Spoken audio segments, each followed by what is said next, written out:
The $1 million Florida Derby will be run on Saturday, March 30th at Gulfstream Racetrack. Many points will be awarded to the essential win and you're in 1 1/8 mile competition. 3 of the finishers may secure eligibility to run in the Kentucky Derby on Saturday, May 4th at Churchill Downs. We spoke to several seasoned trainers about this important qualifying race.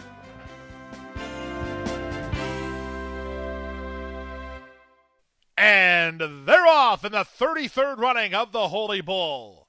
Fierceness was away mid-flight, and Johnny V's riding him for some forward position as the inside trio race on with it. Inveigled and Hades 1-2. It's time to go to work for the 2-year-old champ. Fierceness is off the turn, but he's not home yet as Hades is dead game and battling back. Off-cover Domestic Product is charging hard. 16th to go. Fierceness coming up empty now. Hades has the lead. Domestic Product is out of time. DJ Stables, Hades wins the Holy Bull under Paco Lopez. From Domestic Product second. Fierceness, he was empty. He finished third, 146 flat. I'm here with well-known guest Todd Pletcher. He's got a horse coming up, Fierceness, in the Florida Derby. I know it was a disappointment in the last race. He came in a third, but sounds like you got him back in shape. Just tell me why you think he's getting better and why you think you got a good shot, etc. Well, he's been training extremely well. His breezes have been very impressive. He was unlucky in the Holy Bull. He got off to a bad start. He got sandwiched in between 2 horses leaving the gate. Made it difficult to get into the position. That was his first race since the Breeders' Cup Juvenile victory. And so, it wasn't what we were hoping for, but, I think there's reasonable excuses for it. And really pleased with the way he's been breezing leading up to the Florida Derbies. Now you have several horses that you're hoping are in contention to make it to the Derby. Do you have anyone to discuss, or just give me a quick update?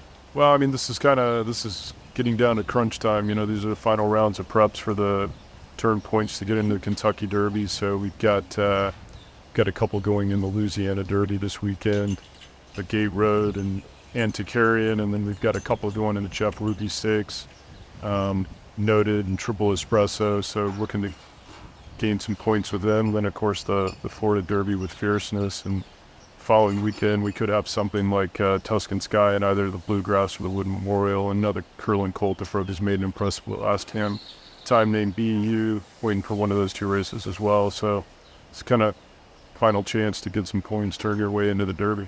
I'm here at Gulfstream with Joe Orseno, very seasoned trainer, just made his 2000th win, doing great, been in the game a long time, very knowledgeable. He's got a horse, Hades, that's in for the Florida Derby, and he's going up against Fierceness again. He beat Fierceness, Pletcher's horse, recently in the Holy Bull. And so why do you like your horse, and why do you think you got a good shot at winning this race? Well, my horse's record speaks for himself. He's 3 for 3, and his third race was in the Holy Bull. So, he had won 2 races before that, and we tried him in the Holy Bull first time 2 turns. And he did everything that we thought he would do, and he responded at the top of the stretch, and he pulled away from not just the horse, the champion, Breeders' Cup winner and Eclipse Award champion. So, maybe Fierceness might not have been his A game that day because it was his first race since the Breeders' Cup, but we're looking forward to running in the race no matter who shows up, and we think we'll bring our A game because my horse is training very well. If I had to pick out any other horse in the race other than Fierceness that you want to keep an eye on to stay equal or ahead of, is there anyone that stands out there? Looking at the field, Shug McGaughey ran a horse in an allowance race the other day that he ran a big race. Not sure what he beat in there, and his number was okay. So I think if that horse goes forward, he should be okay. We're here with the legend, Shug McGaughey. He's been in the business over 50 years, won just about every big race there is, and still carrying strong. You got a horse coming up in the Florida Derby. Why don't you tell me about him? He's a nice horse that we've always kind of had high hopes for. He's an expensive yearling. Very nice looking horse with a very good mind. We got him started, late this fall and finished third in his first start, which was a very good start for him. And he's had 2 really good wins down here where he's won easy, and it's a big step up running back in the Florida Derby, but we think he deserves a chance, and the 1 1/8 is a good distance for him, and so we'll see what happens a week from Saturday. His name's Conquest Warrior, right? His name is Conquest Warrior. We're here at Gulfstream with Gustavo Delgado Jr. and Senior is in the barn also. This team brought Mage to the Florida Derby last year and won the Kentucky Derby last year. And they've got a horse, Victory Avenue, who's a superstar potential, an Arrogate son. And they've decided not to go into the Florida Derby as of right now, just for good reasons. So just, Gustavo, welcome. Just tell me about that. Yeah, Greg. There's the thing that about that we were talking about, because I think the best chat that we have is the one that we just had about the Derby. I think a bar like ours, we always want to point in that direction. I mean, the Derby fever is a thing, and we all suffer from that. I mean, whoever tells me like, well, I'm not that interested in that, they might say it like from the mouth, but actually in the feeling. Everybody here in this business about the Derby, Kentucky Derby, everybody, it's something that resonates with every single person that likes horses. I mean, I don't care what they say, but I know deep down that's true. And I will tell you about our horse. He's a very talented horse. But since the moment we bought him at the sale, we knew that we were kind of against, because we bought him in June last year. And then he was back then really immature, still a little bit. And then, but we are aware of his talent. And the most difficult thing here is to find a horse who is talented.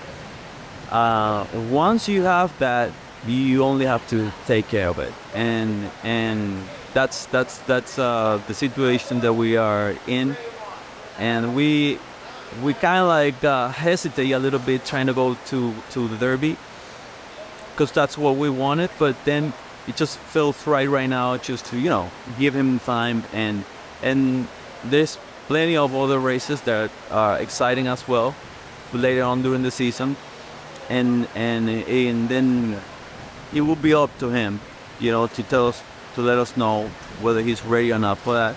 I think he will, because he's really talented. We're still excited about him in the sense of we know what he can do. In the morning, he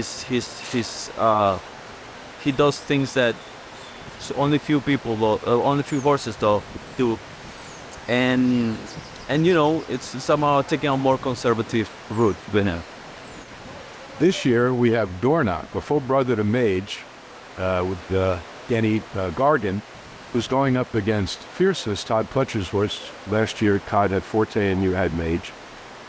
What's your assessment of these two horses? Part of you has to be rooting for the full brother of Mage. 100%. And yet in the future you may be going up against that horse. Hopefully. But that's my favorite horse now. That's the one I'm rooting for now, Dornoch. The fun fact is they don't look like each other at all. You put Mage and put both Dornoch, you will never thought that those two horses are full brothers. That's a fun thing, but they both can run, and it's gonna be exciting. Hopefully they run. Then I'm not sure if they actually they're gonna face each other, because I have heard that from the connections that one are more pointed to one race. So if it happens, it's gonna be exciting, and I will be rooting for Dornoch for sure. And they're off in the 78th running of the Fountain of Youth Stakes.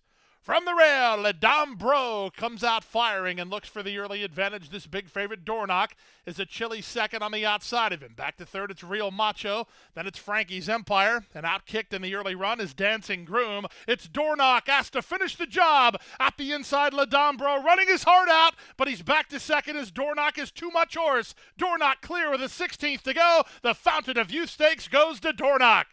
We're here at Palm Meadows Training Center with Danny Gargan. He's got one of the leading horses in the country right now. It's a 2-year-old Dornoch. Danny, you originally left as an option to be in the Florida Derby en route to the Kentucky Derby, but you're going to the Bluegrass instead. Tell me about your horse and why you made that choice.